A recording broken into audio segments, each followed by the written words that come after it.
Hi there, my name is Kronenberg and welcome to my channel.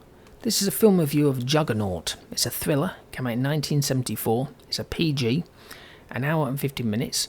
Amazon is 4.4 out of 5, IMDb is 6.6 out of 10. I'll read both synopsises. Amazon is a sentimental excursion becomes a voyage from hell when a disgruntled explosives expert targets a luxury liner in this white knuckler that stars Omar Sharif, Richard Harris and Anthony Hopkins. An IMDb is: a blackmailer demands a huge ransom in exchange for information on how to disarm the 7 bombs he placed aboard the transatlantic liner Britannic. So the director is Richard Lester, who directed A Hard Day's Night. Producer was 3 of them, but with producer on we have Richard Allen Simmons, who did the series Columbo, or one of the episodes. Awesome series, by the way. If you like crime capers or whatever, just Columbo, get the box set. Fantastic. And music was by Ken Thorne, who did Escape Clause. The cast, we have Ian Holm, Holm, who was Nicholas Porter, who was in Lord of the Rings. Richard Harris, who was Anthony Fallon, who was in Gladiator. Anthony Hopkins, who was Superintendent John McLeod, who was in Silence of the Lambs. Roy Kinnear, who was the Social Director Curtin, who was in Help. Omar Sharif, who was Captain Alex Brunel, who was in Lawrence of Arabia. Shirley Knight, who was Barbara Bannister, who was in As Good as It Gets. And David Hemmings, who was Charlie Braddock, who was in Deep Red. It was filmed on the T.S. Maxim Gorky, Gorkiy,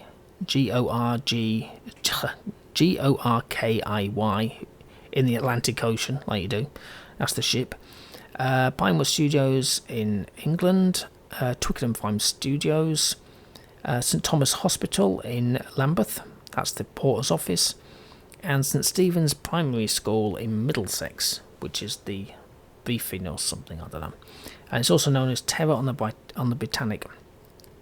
Now the trivia is: Juggernaut was shot mainly aboard a real ocean liner. The Hamburg had recently been sold by its German owners to the Soviet Union. Before the Soviets took delivery of the liner, they rented it to the movie company. The liner was painted in the livery of a fictional shipping line, very similar to the livery used by the Soviet Morpusflot line, and renamed the Britannic. Advertisements were run in British papers, soliciting extras who would take a lengthy cruise in the North Sea for free, but with knowledge that the ship would actually seek out the worst possible weather, as the story demanded seas too rough for lifeboats to be lowered, trapping the passengers on board. They received 2,500 applicants and had to select 250. Weather was bad, so Ian Holm did not go on location, but says he heard reports of horrible storms off Iceland and everybody getting drunk to deal with it. The story was the bar closed only between 7 and 7:30 in the morning. They actually filmed it in a storm. How impressive is that? I mean, nowadays, no, they just use CGI. How crap is that? Anyway, it's a 70s disaster movie. I love them. I love them all. I've watched quite a lot of them. We've all, maybe you haven't, I don't know, but Tower Inferno, Airport, there was Earthquake, I think it was, can't remember, but definitely Tower Inferno. Of course, the Poseidon Adventure, stuff like that. The original Poseidon Adventure, not the one with what's his name, Kurt Russell. Although that's good, but it's not as good as the original. So it starts with a brass band in a street, as they're by the liners, paper streamers. Do they do that anymore, or do they just say that we can't do that because of trees, even though we chop down loads of trees for other stuff as well? But don't worry, although we'll chop down 1,000 trees, we'll plant 1,000 trees, and it's like you do realise they take over 100 years to grow. But hey, let's not get bogged down in politics. It looks good with a spade. So Hopkins is young. Obviously, it's the 70s, and Omar's the captain, and he still looks kind of like how he did from Lawrence of Arabia. So it's like, okay. Ping pong. The kids are watching. They're playing this game, ping pong. It's like, oh, this is fantastic. But then the mum drags away the daughter away by her braids, the hair, and I'm thinking, can you do that anymore? So I'm pretty sure the kids would probably scream assault or something, and somebody would rap you out to the police and you'd be dragged into the courts, and then you'd basically be shoved into prison for like 10 years and you never see your kids again. At least that's what would happen in this country, because, we have no freedom of anything anymore. Welcome to Korea North. So it looks like our captain is having a relaxing time with a married woman. That's Bannister, by the way. At least I assume, based on the fact that he kind of introduced her as Mrs. Bannister. It's like, shouldn't you introduce her as her first name? Now, the bomber wants £500,000. Nowadays they just add some zeros, because £500,000 is not that much. I mean, it's a lot, but it's not, if you know what I mean. I love the way they do these films.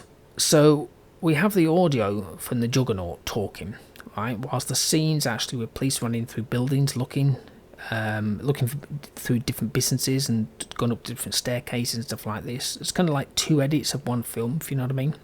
I've seen this in like the Dirty Harry films, and there's one, I can't remember the name of the damn film. It was a shooter in a baseball thing, can't remember, 70s again. I think that was Dirty Harry, or of that type. Now, this has always confused me about ferries or liners. So the tables are always flat, even though there's waves. Doesn't matter if you're on a ferry or on any kind of ship. Why don't they have a bit of a small lip or something so plates don't slide off? Or drink holders for your glasses? I know it doesn't look good, but at least then your glass and your food isn't going to slide off and, go all over you.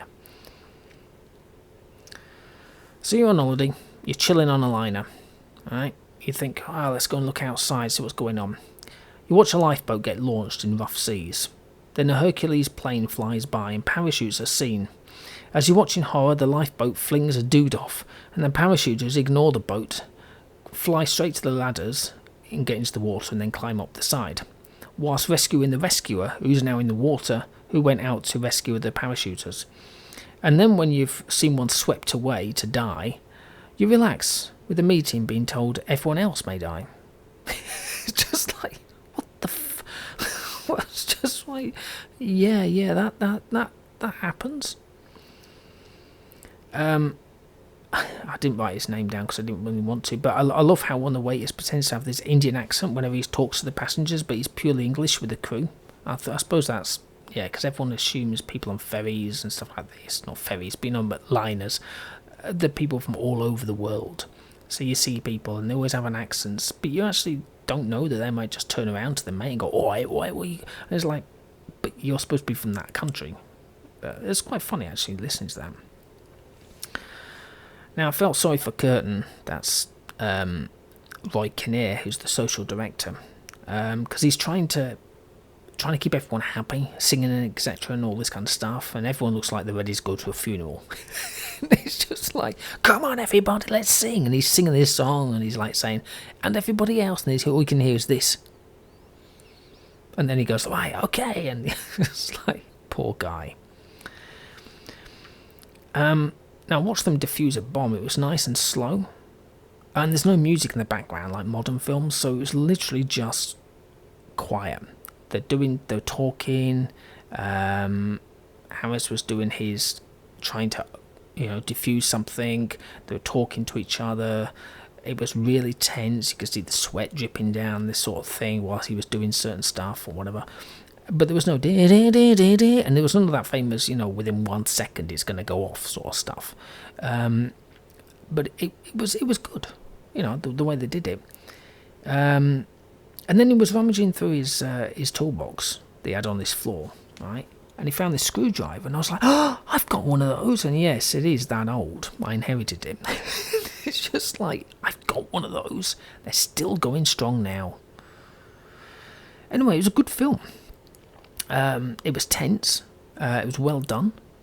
It was filmed on a real liner, as opposed to just, CGI and done in the studio or something like that. I thought that was really good when I read that. I thought, that's good.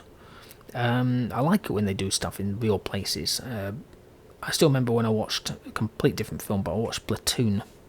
It's a war film set in Vietnam. And I think from just jumping sideways, I remember reading I think it was, they went to some sort of like, some place, I can't remember where, they had a coup.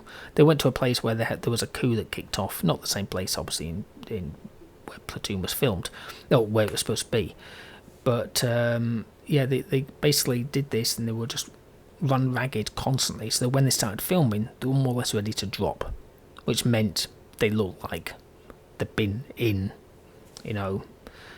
Vietnam for like, decades or something like that. They looked like ready to die over. Anyway, so for this film, yeah, I liked it, so I'm going to give it an 8 out of 10. I really enjoy it, but I like these kind of films, like I say. Anyway, hopefully you enjoyed watching and listening to this film review of Juggernaut. Please subscribe to my channel. I've got plenty of other thriller films, so you might be able to find something else. Give me a thumbs up if you like this video. Leave a comment below if you've seen this one. Is it one you haven't seen? Because if you haven't, I highly recommend you go and see it. Okay, well, thank you and goodbye.